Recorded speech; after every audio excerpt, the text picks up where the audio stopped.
ॐ श्रीगणेशाय नमः। ॐ अस्य श्री आदित्यहृदयस्तोत्रमन्त्रस्य श्री अगस्त्य ऋषिः अनुष्टुप् छन्दः। श्री आदित्यहृदयभूतो भगवान् ब्रह्मा देवताः। ॐ बीजं रश्मिमतेरिति शक्तिः तत्सवितुरित्यादि गायत्री कीलकम् निरस्ताशेष विघ्नतया ब्रह्म विद्या सिद्धौ सर्वत्र विजय सिद्धौ च विनियोगः। आदित्य हृदय स्तोत्रम् ततो युद्ध परिश्रान्ताम् समरे चिन्तया स्थिताम् रावणम् चाग्रतो दृष्ट्वा युद्धाय समुपस्थिताम् देवतैश्च समागम्य द्रष्टुमभ्यागतो रणम् उपागम्य ब्रवीद्राम मगस्त्यो भगवान् ऋषिः राम राम महाबाहो शृणु गुह्यम् सनातनम् येन सर्वान् नरीन् वत्स्य समरे विजयस्यसि। आदित्य हृदयम् पुण्यम् सर्वशत्रुविनाशनम् जयावहम् जपे नित्यमक्षयम् परमम् शिवम् सर्वमङ्गलमाङ्गल्यम् सर्वपापप्रणाशनम् चिन्ताशोकप्रशमनम्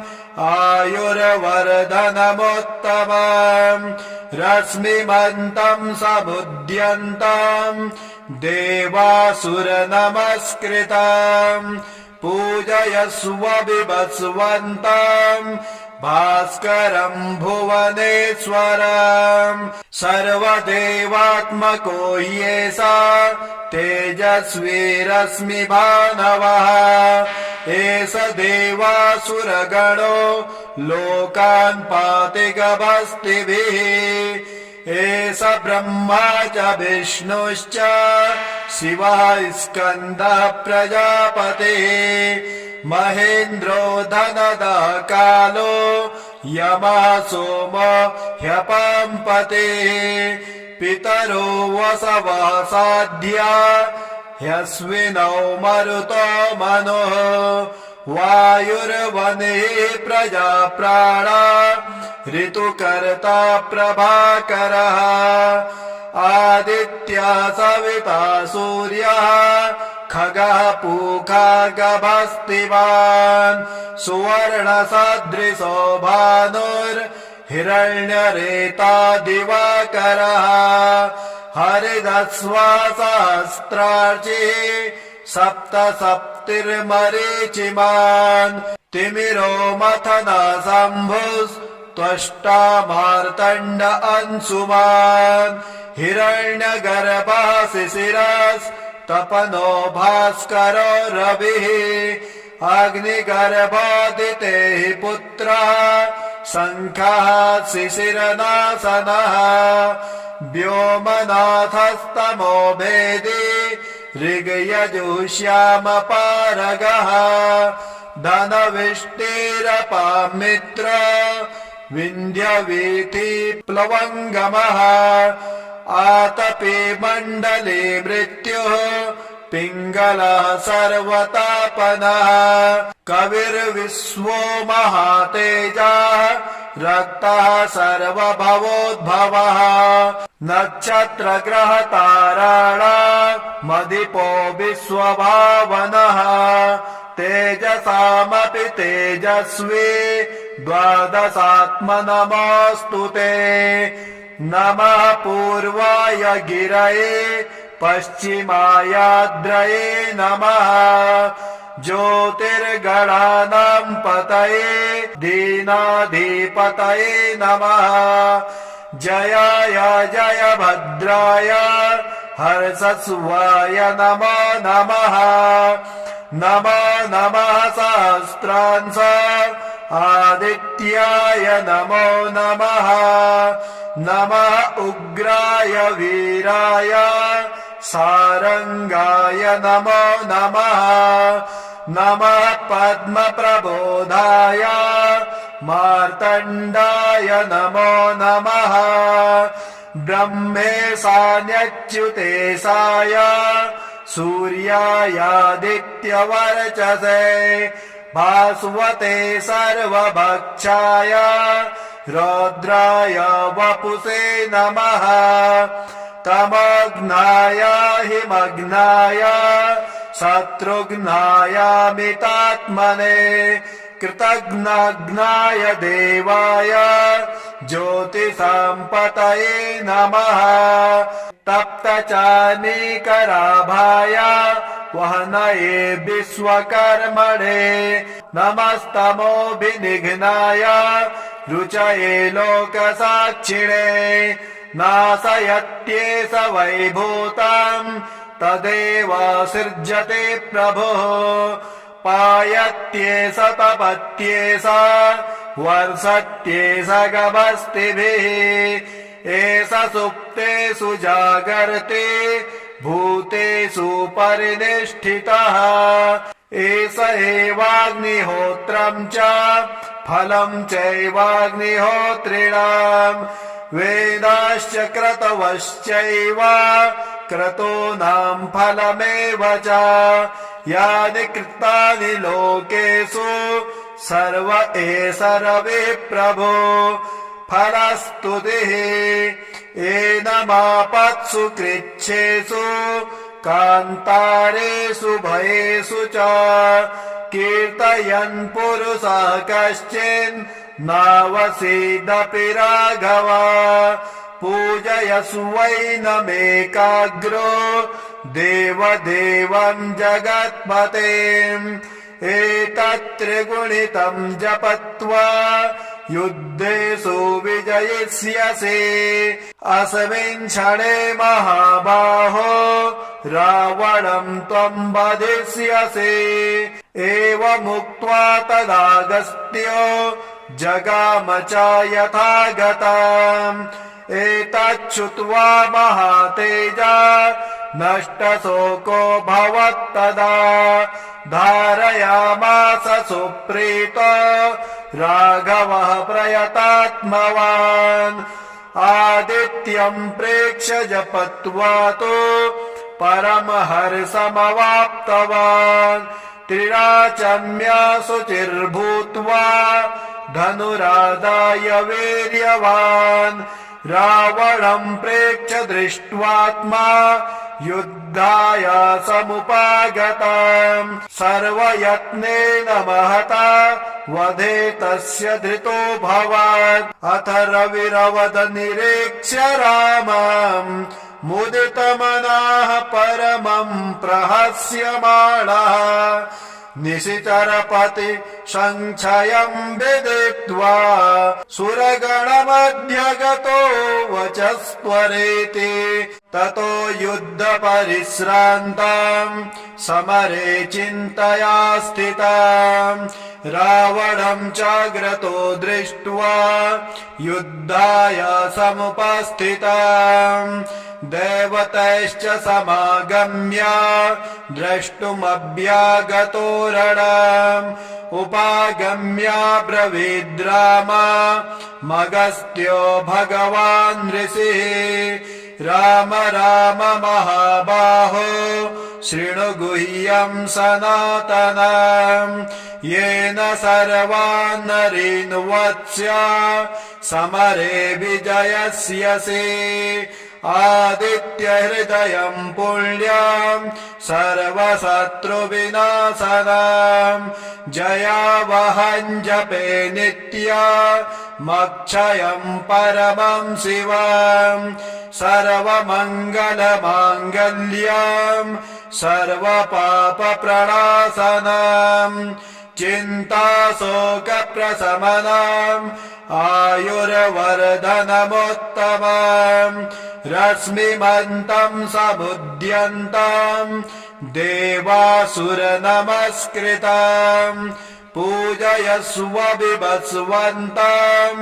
भास्करम् भुवनेश्वरम् सर्वदेवात्मको ह्येषा तेजस्वी रश्मिभानवः एष देवासुरगणो लोकान् पाति गभस्तिभिः एष ब्रह्मा च विष्णुश्च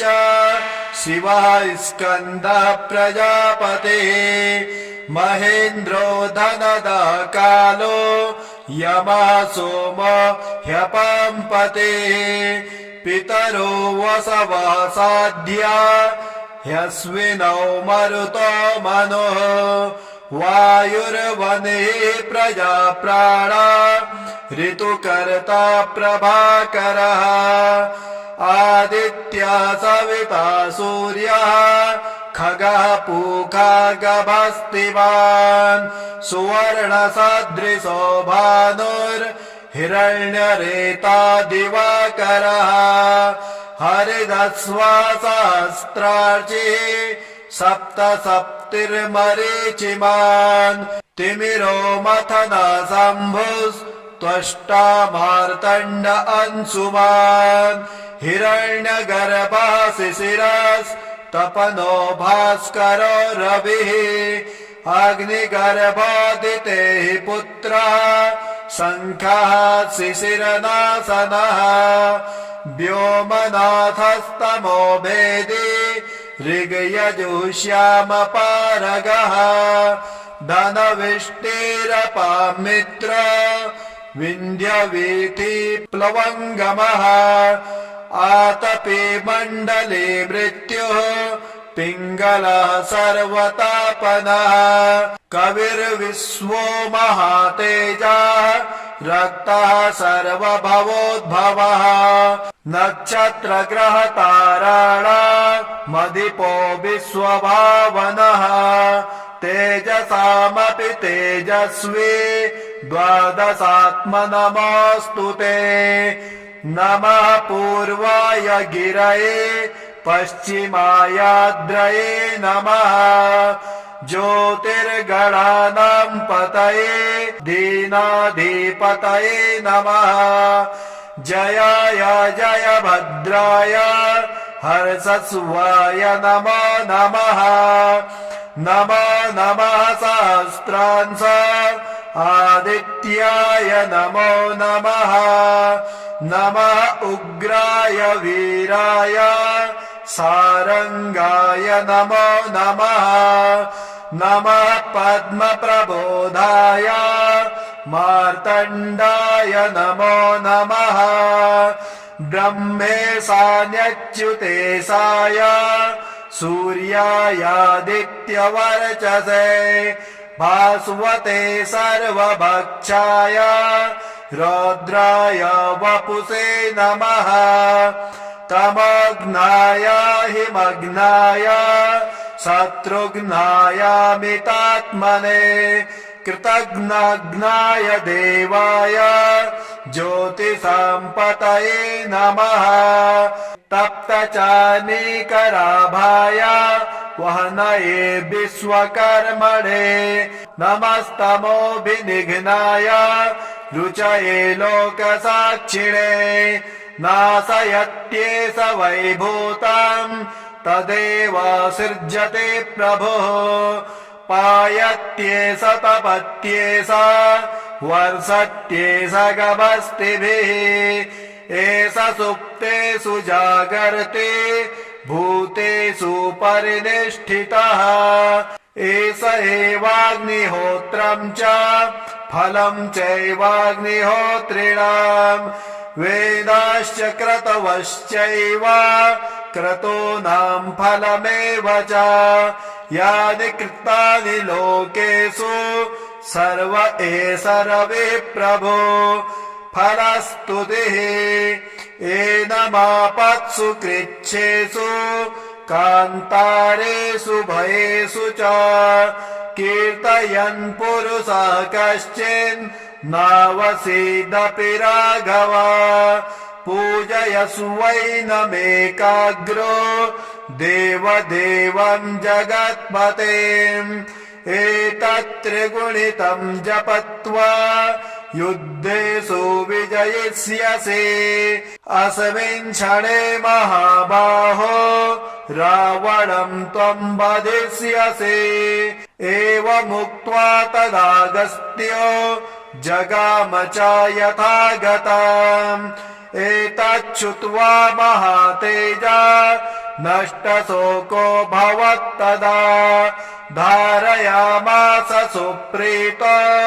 राघवः प्रयतात्मवान् आदित्यं प्रेक्ष्य जपत्वा तु परमहर्षमवाप्तवान् त्रिराचम्या शुचिर्भूत्वा धनुरादाय वीर्यवान् रावणं प्रेक्ष्य दृष्ट्वात्मा युद्धाय समुपागतम् सर्वयत्नेन महता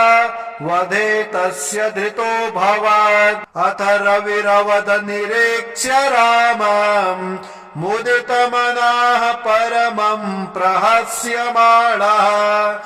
निशिचरपति संक्षयं विदित्वा सुरगणमध्यगतो वचस्त्वरेति तो युद्धपरिश्रान्तं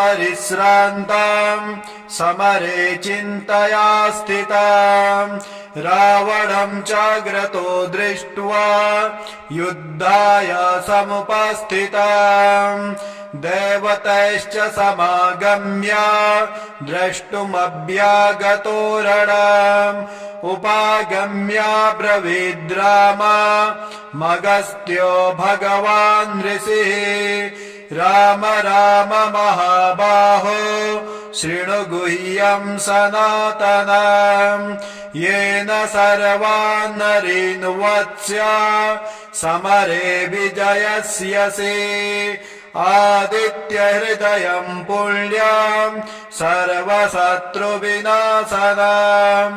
जयावहं जपे नित्यमक्षयं परमं शिवम् सर्वमङ्गलमाङ्गल्यं सर्वपापप्रणाशनम्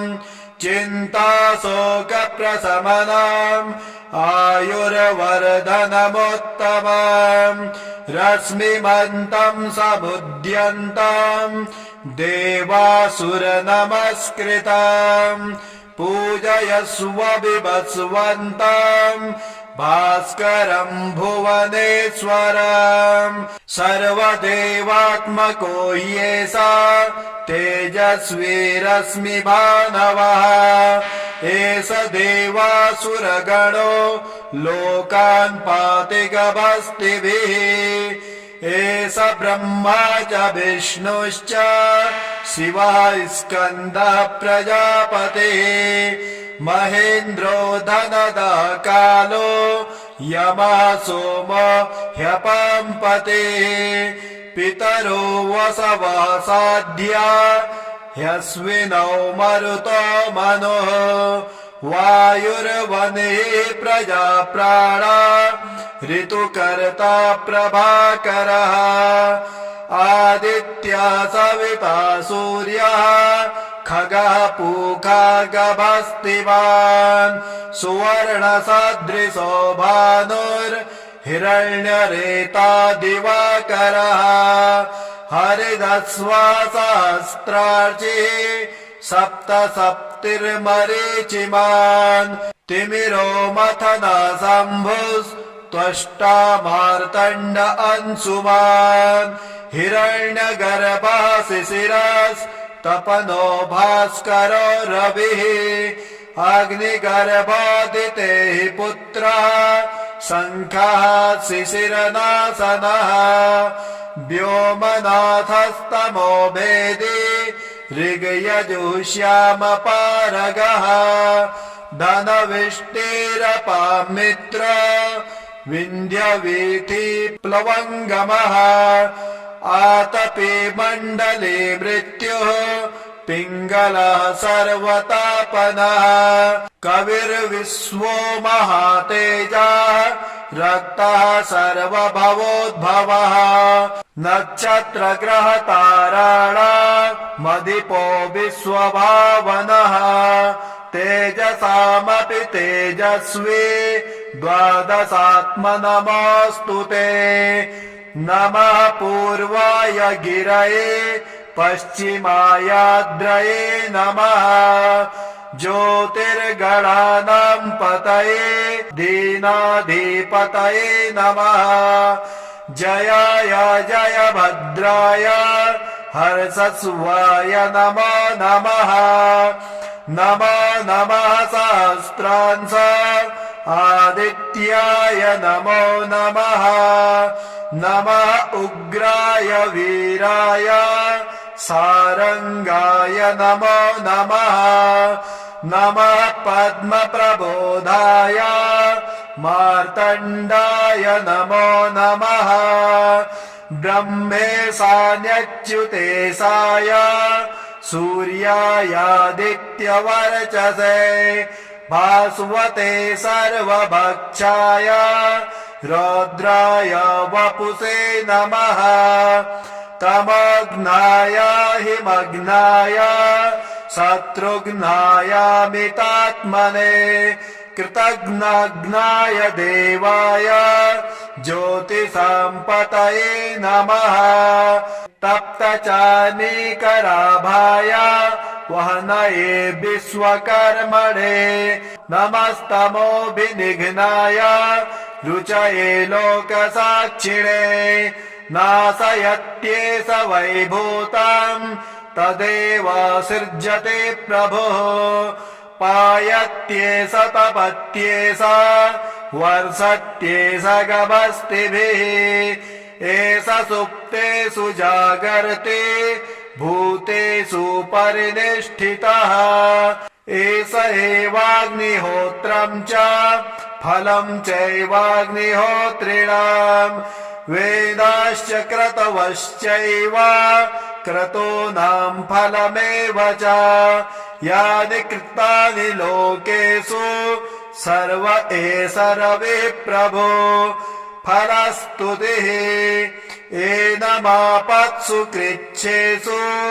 कान्तारेषु भयेषु च कीर्तयन् पुरुषः कश्चिन् नावसीदपि राघव पूजयस्वैनमेकाग्रो देवदेवं जगत्पतेम् एतत्त्रिगुणितं जपत्वा युद्धेषु विजयिष्यसि अस्मिन् क्षणे महाबाहो रावणं त्वं वधिष्यसि एवमुक्त्वा तदागस्त्यो जगाम च यथागतम् एतच्छ्रुत्वा महातेजा नष्टशोको भवत्तदा धारयामास सुप्रीतो राघवः प्रयतात्मवान् आदित्यं प्रेक्ष्य जपत्वा तु परमहर्षमवाप्तवान् त्रिराचम्या शुचिर्भूत्वा धनुरादाय वीर्यवान् रावणं प्रेक्ष्य दृष्ट्वात्मा युद्धाय समुपागतम् सर्वयत्नेन महता वधे तस्य धृतो भवत् अथ रविरवद निरीक्ष्य रामम् मुदितमनः परमं प्रहस्यमाणः निशिचरपति संक्षयं विदित्वा सुरगणमध्यगतो वचस्त्वरेति। श्रीगणेशाय नमः। व्यासकृतं पितृस्तोत्रम् जाबालिरुवाच गुरुन् वद महाभागा वेदव्यास जगद्गुरो गुरूणां तारतम्यश्च कस्मात् किं फलमुच्यते। व्यास उवाच माता पिता गुरु श्रेयान् ज्येष्ठभ्राता पितामहः श्वशुरो मातुलश्चैव तथा मातामहः स्मृतः पितुर्ज्येष्ठा कनिष्ठश्च भ्राता ज्येष्ठा निजस्वसा पितुः स्वसा जनन्याश्च स्ववसाः गुरुजनाः स्मृताः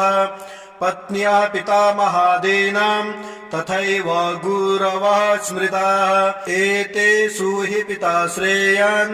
गुरुरेव महागुरुः पिता धर्मः पिता स्वर्गः पिता हि परमं तपः पितरे प्रीतिमापन्ने प्रीयन्ते सर्वदेवता पिता यस्य कचिद्दुष्टो न तस्य कस्यचित् गतिः जपोदानं तपो होमः स्नानं तीर्थक्रिया विधिः वृथैव तस्य सर्वाणि कर्मण्यान्यानि कानिचित् करोति सर्वदेवेशं पितरं चानुतप्ययः अनुतापापितुस्त्रीवं विषं दहति यं सुतं यदापि विफलं तत्र दग्धचित्तयुक्तबीजवत् पित्रार्थे पुण्यकर्माणि कुर्यात् सर्वाणि सत्सुतः तेन ननुमतोऽप्येवं कुर्वन्नेवावसेदते यत्नातो पितरं यस्तो क्रियत पुण्याश्च कारयेत् सतत पुण्यफलं कोटि गुणमाप्नोत्य संशयम् शृणु वक्ष्ये पितुः स्तोत्रम् विष्णवे ब्रह्मणोदिताम् नाभे पद्मो भवो येन तुष्ट्वा वा पितरं सतत ब्रह्मोवाच नमः पित्रे जन्मदात्रे सर्वदेवमयाय च सुखदाय प्रसन्नाय सुप्रीताय महात्मने सर्वयज्ञस्वरूपाय स्वर्गाय परमेष्टिने सर्वतीर्थावलोकाय करुणासागराय च नमः सदा सुतोषाय शिवरूपाय ते नमः सदा पराधक्षमिणे सुखाय सुखदाय च दुर्लभं मानुषमिदं येन लब्धं मया वपुः संभावनीयं धर्मार्थे तस्मै पित्रे नमो नमः तीर्थस्नान तपो होम जपादेयस्य दर्शनम् महागुरोश्च गुरवे तस्मै पित्रे नमो नमः यस्य प्रमाणस्तवनाता कोटिशः पितृतर्पणम् अश्वमेधशतैर्तुल्यम् तस्मै पित्रे नमो नमः इदं स्तोत्रं पितुः पुण्यं यः पठेत् प्रयतो नरः त्यहं प्रातरुत्थाय पितृश्राद्धदिनेऽपि च स्वजन्मदिवसे साक्षात् पितुरग्रे स्थितोऽपि वा न तस्य दुर्लभं किञ्चित् सर्वज्ञतादिवाञ्छितम् नानापकर्म कृत्वापि यः स्तौति पितरं सुतः सध्रुवं प्रविधायैव प्रायश्चित्तं सुखी भवेत् पितुः प्रीतिकरो नित्यं सर्वकर्माण्यथार्हति।